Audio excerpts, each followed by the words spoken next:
नमस्ते सबैजनालाई। फेरि आज म नि लौकी लिएर आएँ। लौकी कति खाने रहेछ नभन्नु होला। लौका यसरी काटकुट गरेँ अनि सबै टमाटर प्याजहरू लसुन अदुवा सब काटकुट गरेँ। मसला पिसेर एकै ठाउँ राखेँ अनि आलु लौका लिएर ठिक्क पारेँ किनभने मैले आगोमा बनाउनुपर्छ, त्यही भएर समय लाग्छ।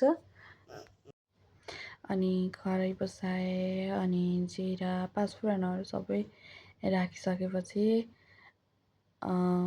मैले चाहिँ पहिला मटर टुसाएको मटर थियो त्यही राखेँ अनि त्यसैलाई भुट्छु। त्यसलाई मजाले पाक्न दिएर भुटिसकेपछि हरियो खुर्सानी अनि प्याज टमाटर राखिदिन्छु। पकाउनु पनि आफ्नो आइडिया हुने रहेछ कि। अनि कसैले कसरी पकाइन्छ कसैले कसरी पकाइन्छ, सबैजनाले पकाएको फरक टेस्ट आउँछ नि। जस्तै मम्मीले पकाएको छुट्टै हुन्छ, दिदीहरूले पकाएको छुट्टै हुन्छ। तपाईँ कसै घरमा जानुभयो भने उहाँ पकाएको छुट्टै टेस्ट हुन्छ, अर्को घरमा जानुभयो भने अर्को घरको टेस्ट छुट्टै हुन्छ। हातअनुसार अनि यो खाना पनि फरक हुँदो रहेछ जस्तो लाग्छ मलाई चाहिँ। मैले चाहिँ यसरी आलु लौका पकाइरहेको छु। आलु लौकामा चाहिँ केही गेडागुडी मिसाएर पकायो भने चाहिँ अलि टेस्टी लाग्छ अनि मिठो पनि हुन्छ जस्तो लाग्छ। अब त्यो त आफ्नो चोइस हो।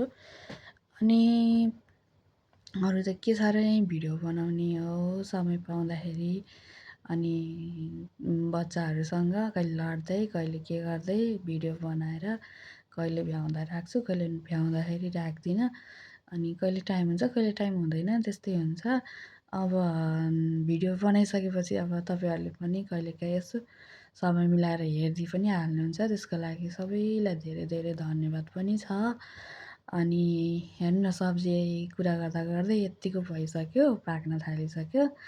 हजुरहरूलाई कस्तो लागिरहेछ त? हेर्दै खाउँ लागेको छैन त?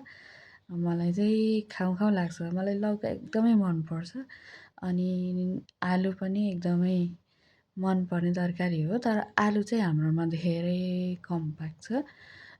आलु चाहिँ एकदमै कम पकाउँछ। मलाई चाहिँ ग्यासमा भन्दा आगोमा फटाफट पाक्छ नि त, छिटो पनि पाक्छ मिठो पनि हुन्छ। त्यही भएर चाहिँ मलाई आगोमा पकाउन चाहिँ रमाइलो लाग्छ। अनि धेरै जस्तो भिडियोहरू चाहिँ मेरो आगोमा पकाएकै हुन्छ। अनि आगोमा पकायो अनि हावामा बस्यो बाहिर, शीतल पनि हुन्छ अनि खाना पनि पकाउन सजिलो पनि हुन्छ। कुरा गर्दा गर्दै तरकारी पनि पाक्यो। यति बेलासम्म हेरिदिनु भयो सबैलाई थ्याङ्क यू सो मच।